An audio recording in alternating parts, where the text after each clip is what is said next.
Mi que habla es el doctor Cumpa, soy gastroenterólogo. Bueno, yo tengo a cargo unos grupos también. Recording in progress.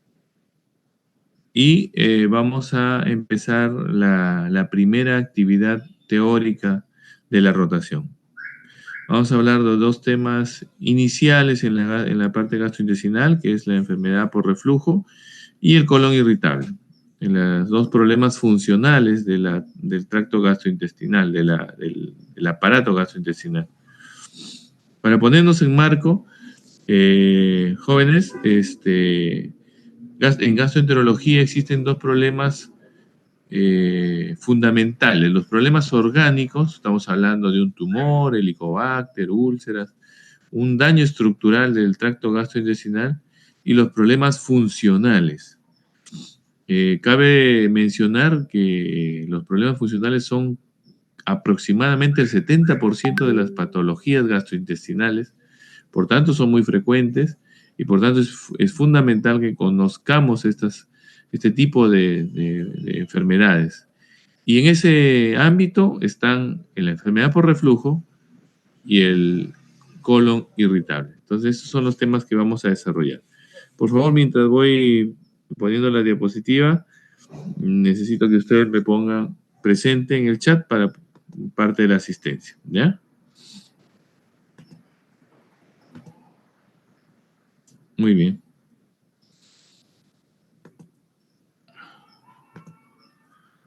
Bueno. ¿Están viendo mi pantalla? Sí, doctor. Muy bien. Entonces vamos a empezar con la primera actividad, que es, ¿ya? ¿Qué te ve? El señor de la olla y los resultados. Ya.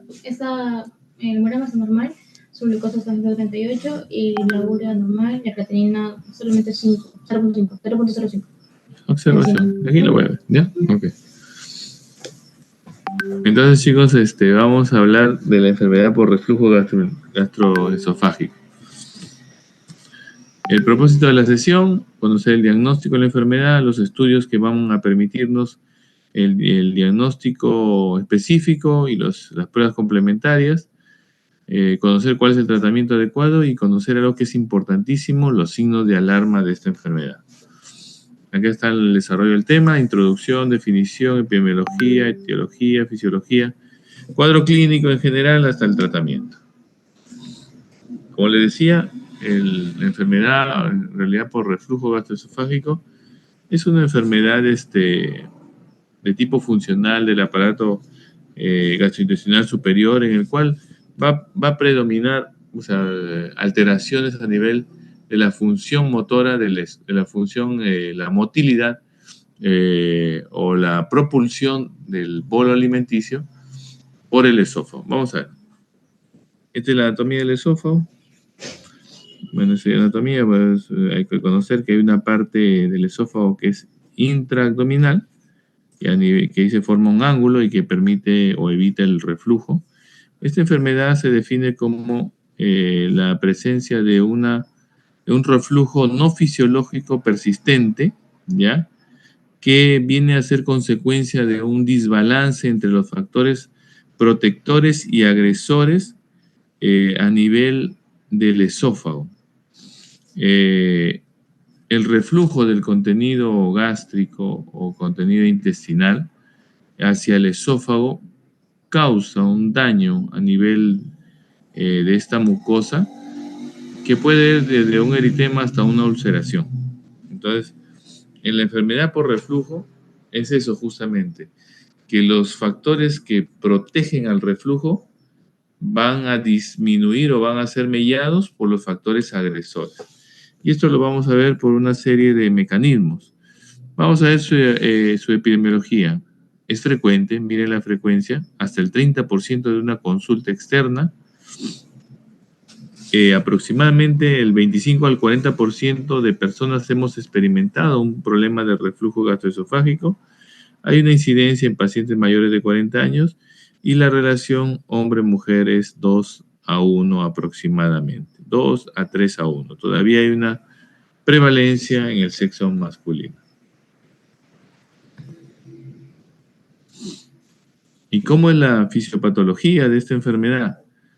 Pues como les digo, va a haber una disfunción a nivel del esfínter esofágico inferior que puede causar, puede haber una hipotonía o puede haber relajaciones transitorias que que van a hacer que haya un reflujo patológico de la parte gástrica hacia la parte esofágica.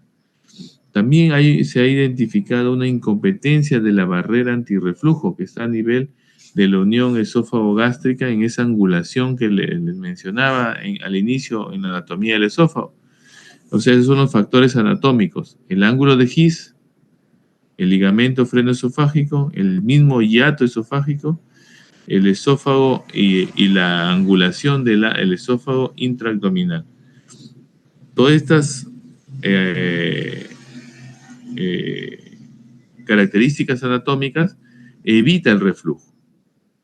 Pero ¿qué pasa si estos se ven mellados por algún otro motivo? Van a causar que el reflujo se vuelva patológico. Entonces aquí viene lo que hablamos, el desbalance, ¿no? El desbalance entre los factores que agreden, entonces los factores llamados factores agresores, ¿ya? Factores agresores, que es el contenido gastrointestinal, secreción biliar, pexina, el ácido, secreción pancreática, y los factores que protegen la mucosa esofágica, que son la misma barrera esofágica, el aclaramiento, la resistencia tisular. Entonces, consecuencia de estas alteraciones, que pueden ser de la motilidad, del mecanismo antirreflujo, de la anatomía, se produce un reflujo patológico y por tanto este reflujo patológico puede dañar la mucosa porque las secreciones biliares, las secreciones gástricas, intestinales, producen daño en la mucosa esofágica. Esta es la unión esófago-gástrica, la angulación de His. Por eso que en la anatomía, el hiato esofágico, la angulación de His, son dos características importantes que permiten o son mecanismos llamados mecanismos antirreflujo. E incluso, ya de modo práctico, se considera que el dormir del lado izquierdo el dormir del lado izquierdo, aumenta, hace más agudo el ángulo de His, por tanto, disminuye el reflujo. ¿Ya? La enfermedad por reflujo pueden haber ya factores externos que pueden desencadenar una disminución de la presión a nivel del esfínter esofágico inferior. Y esto se debe, por ejemplo, a las secretinas, glucagón, colecitoquinina, la pectina intestinal vasoactiva, las prostaglandinas, ácidos, cafeína. Miren, por ejemplo, el alcohol, el tabaco, las comidas ricas en grasas, cómo pueden desencadenar reflujo. Y cierto, ustedes, por ejemplo, en la noche coman una parrillada, de repente lo acompañan de vino y al día siguiente están con síntomas de reflujo. ¿Por qué? Porque disminuyen la presión del esfínter esofágico inferior. Estas son las condiciones externas. Pero existen factores que ejercen una acción sobre el esfínter esofágico inferior aumentando su tensión. ¿Cuáles son esas? Pues miren, acá están una serie. Las frutas, la alcalinización gástrica, la histamina, la metoclopramina, incluso medicamentos que podemos utilizar como tratamiento antirreflujo. Pero una alimentación saludable es una buena medida para aumentar la presión del esfínter esofágico inferior y por tanto evitar el reflujo. Sin embargo, pues hay factores externos, demográficos, el sexo, la obesidad, la edad misma del paciente, factores sociales, factores psicológicos, a lo que es muy frecuente ahora la obesidad. La obesidad te lleva a estos factores que aumentan el riesgo, tanto por factores anatómicos como los factores externos alimentarios, ¿ya? Entonces aquí vamos a ver las características clínicas de esta enfermedad. Los síntomas característicos, el síndrome esofágicos, va a haber el síndrome sintomático, que es el de reflujo típico, dolor retroesternal, pirosis, o también el síndrome de dolor torácico por reflujo. O pueden haber síntomas con lesiones de otro tipo, por ejemplo, ya lesiones propias del esófago, esofagitis por reflujo, estenosis, Barrett, adenocarcinoma. O sea, el reflujo generalmente da regurgitación y pirosis, pero ya cuando el daño es mayor, esofagitis por reflujo, estenosis, hasta el adenocarcinoma. Por eso que esta patología, la obesidad, acuérdense, es la verdadera pandemia. Es la verdadera pandemia y por tanto es un factor de riesgo para el adenocarcinoma. Hay síndromes extraesofágicos. Miren, los síndromes extraesofágicos, o sea, son daños de otros órganos adyacentes por el reflujo del esófago. Acuérdense que el reflujo esofágico puede irse a la vía contigua respiratoria. Puede haber tos, laringitis, asma, erosión dental por reflujo de ácido generalmente, o pueden haber otras asociaciones como sinusitis, fibrosis quística, otitis recurrente, otitis media recurrente. Más raro. Miren acá cómo se ve. Esto de acá, estas brechas serpentiginosas, blancas, son erosiones del esófago como consecuencia del reflujo del fondo gástrico hacia el esófago. Tanto puede hacer el daño en el esófago que se llaman erosiones, el daño orgánico ya de la esofagitis por reflujo. Mire, y cuando uno hace una endoscopía, va a encontrar ciertos grados de erosiones. Y esas erosiones se clasifican a través de, valga la redundancia, clasificación endoscópica de Los Ángeles. Grado A, leve, grado B, una erosión, grado C, cuando las erosiones son mayores y ocupan menos del 75% de la circunferencia, o grado D cuando hay una erosión que ocupa toda la, o sea, bueno, más del 75% de la circunferencia del esófago distal. Pero solo es una clasificación que se hace de vía endoscópica. ¿Cuáles son las manifestaciones clínicas de la esofagitis o de la enfermedad por reflujo? Característicamente, regurgitación y pirosis. Eso es lo que ustedes van a encontrar. Regurgitación y pirosis, ¿ya? Puede haber disfagia por estenosis, anillo de Chadwick. En el esófago distal se forma una zona de cicatrización por la ulceración o la erosión que se denomina anillo de Chadwick. O puede haber una hemorragia también por daño importante de las paredes del esófago. Manifestaciones extraesofágicas, tos crónica, asma del anciano. Dicen que el asma encontrado en el anciano o es un tema neoplásico o es una enfermedad por reflujo persistente. ¿Cómo se hace el diagnóstico? El diagnóstico, la prueba de oro es la pHimetría de 24 horas, que es esta sonda especial que se coloca por la nariz y se queda 24 horas en el esófago del paciente, y a la medida que va comiendo se va identificando las presiones a ese nivel. Entonces, la alteración de la presión del esfínter esofágico inferior, la hipotonía de este esfínter, nos da una de las características de su fisiopatología. Por tanto, la prueba de oro es la pHimetría del esófago. ¿Será la endoscopía otra prueba de oro? No. La endoscopía para ver el esófago es una prueba para descartar otras posibilidades, ¿ya? La impedanciometría, o sea, la pHimetría e impedanciometría, así como eso a través de esa sonda especial que le estaba manifestando, también no solamente puede medir presiones, sino también puede medir el pH de las secreciones que está produciendo reflujo. Y al medir el pH, esto es importante porque muchas veces, no es el ácido el causante de los síntomas de reflujo, sino es la bilis. En pacientes, por ejemplo, posoperado de la vesícula o pacientes con enfermedades hepáticas crónicas, puede haber mucha secreción o reflujo biliar del estómago al esófago y producir síntomas de enfermedad por reflujo. Y eso no se va a ver con la medida de sus presiones, sino se va a ver con la medida del pH. Acuérdense que la bilis es un pH alcalino y los ácidos, para la redundancia, es un pH bajo, ¿no? Ácido.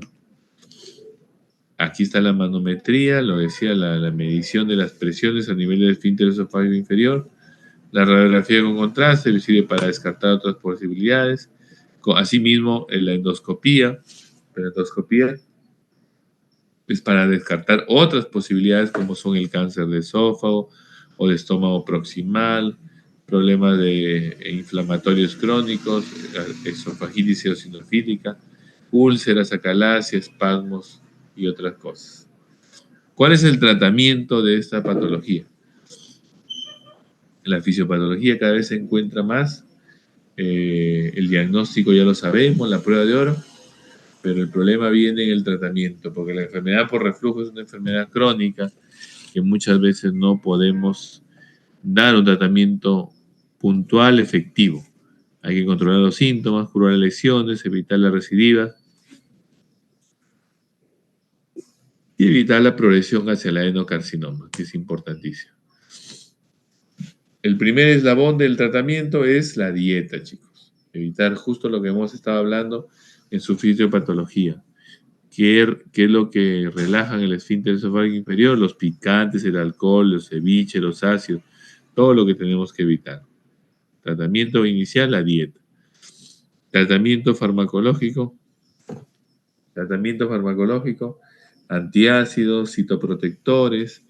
Antes se utilizaba los anti-H2, que es la ranitidina, pero actualmente, desde este año, lo ha suspendido su uso por algunos excipientes de la ranitidina que es cancerígeno. Entonces, ranitidina se dejó de usar.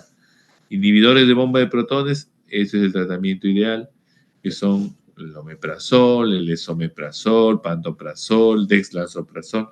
Hay un montón de fármacos que están a ese nivel, con una tasa de curación del 90% y resolución completa de hasta un 70%.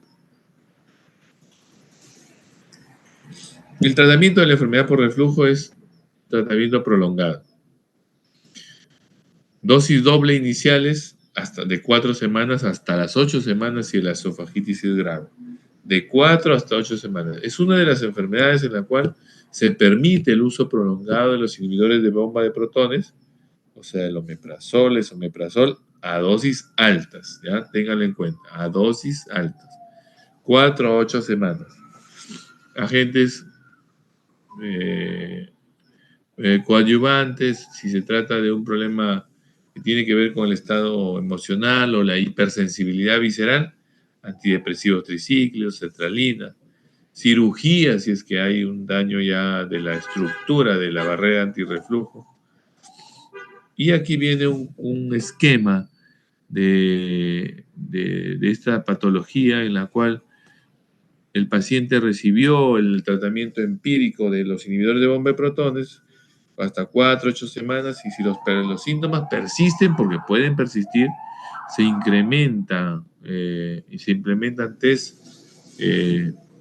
para esta enfermedad y se puede llegar hasta la endoscopía o la pHmetría, la impedanciometría, buscando otras causas de la enfermedad por reflujo, ¿ya? Si la clínica no persiste, es una enfermedad característica del reflujo, se da el tratamiento, que son los inhibidores, los procinéticos, y ese tratamiento, si es efectivo, si le calma la sintomatología, se llama prueba terapéutica. Entonces, diagnóstico de certeza de enfermedad por reflujo. ¿Ya? Gracias. Esta es la historia natural de la enfermedad por reflujo hasta el adenocarcinoma de esófago. Miren, enfermedad por reflujo, esofagitis, displasia, metaplasia, el esófago de barro de metaplasia, displasia y cáncer. Eso es lo que tenemos que evitar. Por tanto, los síntomas cardinales son pirosis, regurgitación, lo que nos va a llevar a un tratamiento inicial o a un estudio complementario. ¿Ya? Pero conclusión esta imagen es un poquito para concluir que lo primordial de la enfermedad por reflujo es la dieta saludable. La dieta rica en fibras, baja en carbohidratos y grasas saturadas, sobre todo el estilo de vida con el comer a sus horas, el comer, masticar bien, en la noche sí no hay que comer muy cargado. Ya, entonces, conclusión, la enfermedad por reflujo tiene una alta prevalencia e impacta de manera importante la calidad de vida de la población. Tratamiento ideal, los inhibidores de bomba de protones y los problemas motores del esófago inferior tienen una baja prevalencia aún. ¿Preguntas hasta acá?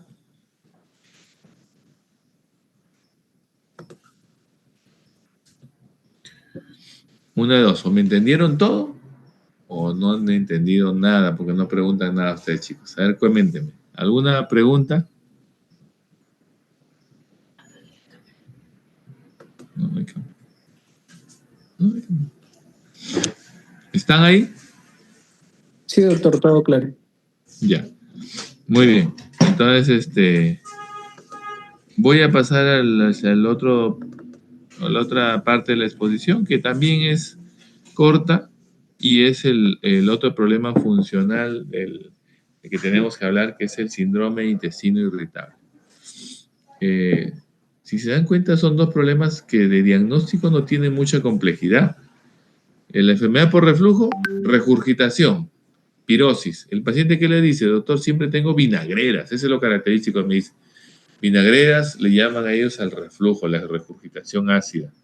Entonces, es muy característico eso y el dolor retroesternal. En el colon irritable es el dolor asociado a alteraciones del tránsito evacuatorio. Ya lo vamos a ver. El síndrome de intestino irritable es una afectación crónica que cursa con episodios recurrentes de dolor, acompañados con diarrea o estreñimiento. ¿Ya? Miren, la prevalencia, si teníamos que el 30% es problemas funcionales esofágicas, enfermedad por reflujo, casi otro 30% es colon irritable. Entonces, miren, ya hasta ahí vamos un 60% de las atenciones en consulta externa. Así que es muy prevalente la enfermedad por reflujo. Tiene un impacto importante en el ámbito económico, laboral de las personas, porque muchos pacientes no pueden seguir trabajando o no hacen una actividad eficaz del laboral, porque en realidad es una enfermedad limitante. Así que, bueno, a tener en cuenta los datos que vamos a ver acá. ¿Ya? Vamos a ver. Esta enfermedad aparecen datos de registro en la literatura desde 1849. Mire, desde cuándo ya hay síntomas identificados como colon irritable. Se llamaba colitis mucosa, colon espástico, colon nervioso, hasta el colon irritable. Prevalencia a nivel de la población general. Y la aplicación de los criterios de Roma para el diagnóstico de la enfermedad. Los problemas funcionales, muchas veces no hay un consenso en el diagnóstico, en la caracterización de la enfermedad.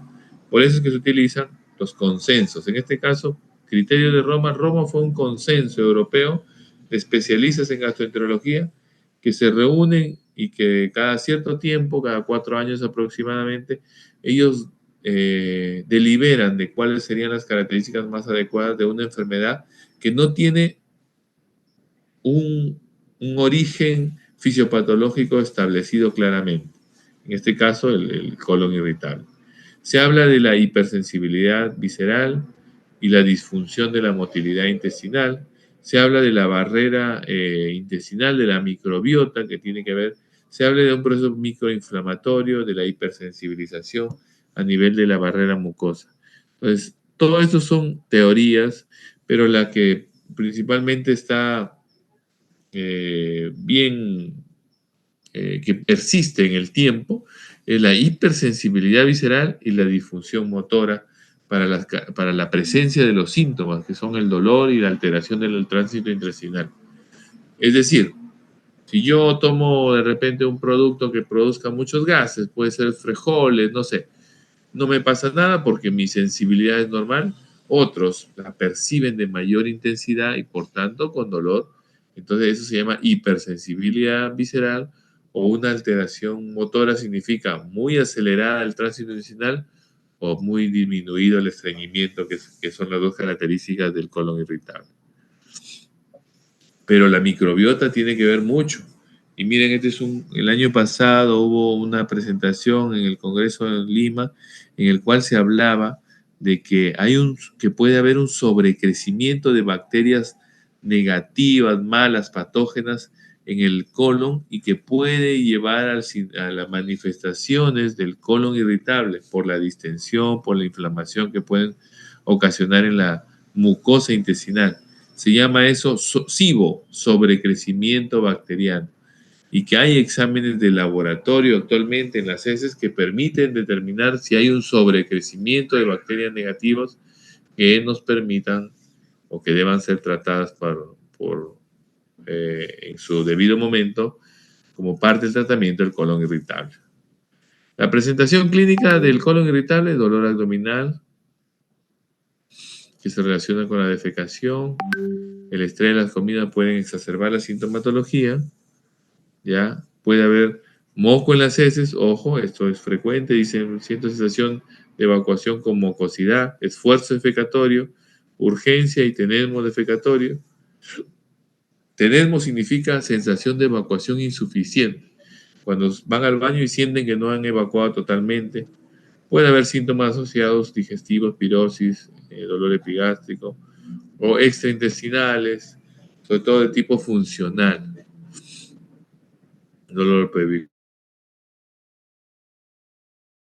crónico, cefalea, palpitaciones u otras características, alteraciones funcionales. Criterios de Roma. ¿Cómo se llega al diagnóstico de colon irritable? Dolor abdominal recurrente, más de un año, más de un día a la semana en los últimos 3 meses. Hay alteración de la defecación, cambio de la frecuencia, cambio de la consistencia, y que los síntomas deben haber comenzado hace al menos unos 6 meses antes de identificar a la enfermedad. ¿Ya? Al menos unos 6 meses, más de un síntoma a la semana en los últimos 3 meses. Pero ojo, no todo dolor abdominal y diarrea o estreñimiento vamos a decir que es colon irritable.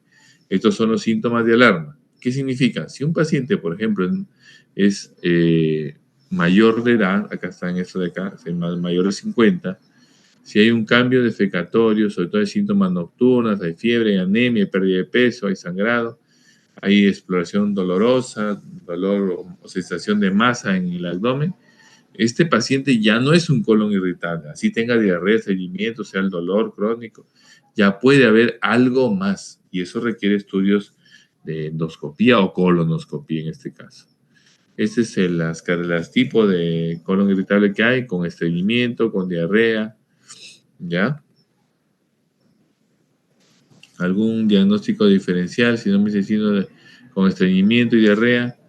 El estreñimiento puede confundirse con estreñimiento funcional o una diginesia defecatoria por fármacos que pueden causar estreñimiento, las enfermedades crónicas como la diabetes, el hipotiroidismo, el cáncer de colon. La diarrea puede confundirse con infecciones, fármacos, mala absorción, incontinencia fecal, cáncer de colon. Se dan cuenta que el diagnóstico diferencial de colon irritable, así sea diarrea, estreñimiento, siempre es cáncer de colon. Por tanto, esto nos va a llevar a una prueba importante que es la colonoscopia. ¿Ya? Como pasado es un cuestionario para ver si un paciente tiene colon irritable y el tratamiento es dirigido a, primero, descartar la organicidad y segundo, aliviar los síntomas. Pero esto se logra con una buena relación médico-paciente, porque el paciente debe entender que es una enfermedad que es recurrente, que es una enfermedad que tiene que siempre estar en estudios estos pacientes. ¿Cuáles son? Medidas generales, la alimentación, actividad física, hidratación, control de enfermedades, terapia dirigida a la microbiota, rifaximina, que hay un producto que se utiliza para el sobrecrecimiento bacteriano que hablamos en la fisiopatología, y que es la rifaximina. Antiinflamatorios, antidiarreicos, ya es el tratamiento sintomático de la enfermedad, calmarle el dolor, calmarle la diarrea. Antiespasmódicos, ¿no? Aliviar el dolor, pero ojo que los antiespasmódicos pueden causarse estreñimiento, esa es la desventaja. Y otros fármacos, incluso fármacos de tipo de psiquiatría, ¿ya? Este es un esquema algorítmico del síndrome de intestino irritable con estreñimiento, cómo vamos a llegar hasta el tratamiento efectivo, descartando todas otras posibilidades, se llega pues a que el dolor abdominal y el estreñimiento pueden mejorar con ciertas medidas terapéuticas según este esquema. Síndrome de intestino irritable con diarrea, ¿qué es lo que hay que hacer? La diarrea, la loperamida, la dieta astringente y calmar el dolor siempre. El pronóstico de la enfermedad, miren, lamentablemente, el pronóstico de ustedes dirán, es una enfermedad que no es mala, que no hay un cáncer, no hay nada maligno. Entonces el pronóstico debe ser bueno. Sin embargo, el pronóstico tiene un 50% de posibilidades que persistan las molestias y por tanto se considere que el pronóstico no es tan bueno por la recurrencia de la sintomatología. No existe una mayor tasa de mortalidad en el paciente con síndrome de intestino irritable comparado con la población, cierto. No se va a morir el poblador, la persona, porque tiene colon irritable. Pero sí puede haber un intento de suicidio por la persistencia de los síntomas. Ahí viene el tema de la relación médico-paciente. En gastroenterología, el colon irritable para algunos gastroenterólogos como el que le habla es una caja de Pandora. No sabemos cómo va a terminar. No sabemos si el paciente se va a adherir al tratamiento, no sabemos si la medicina le va a ser efectiva a ese paciente. Por tanto, tenemos que ser muy claros con el paciente.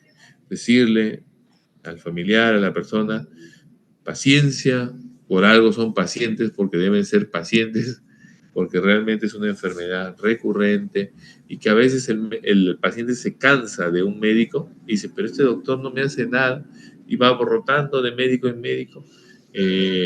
Pasan por varios gastroenterólogos porque ellos notan que su enfermedad no le encuentran la solución.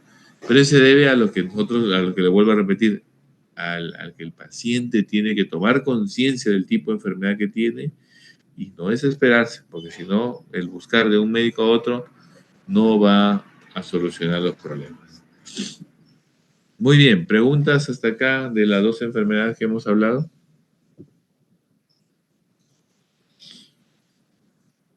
¿Alguna pregunta, chicos?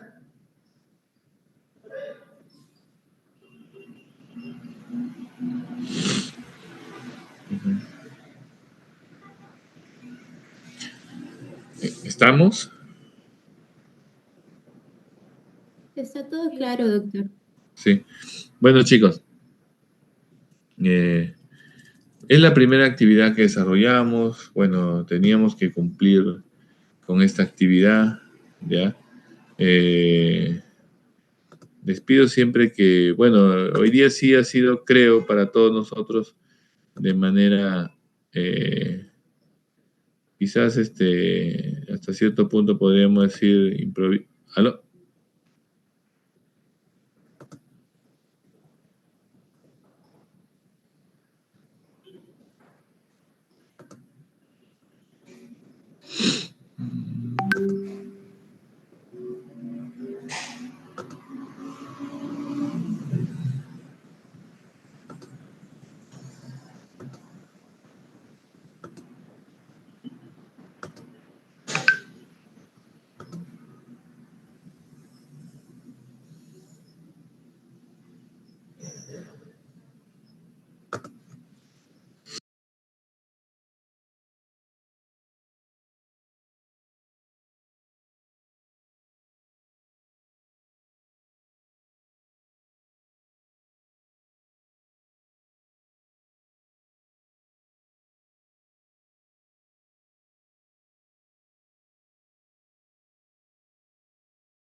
Chicos, se me fue la red.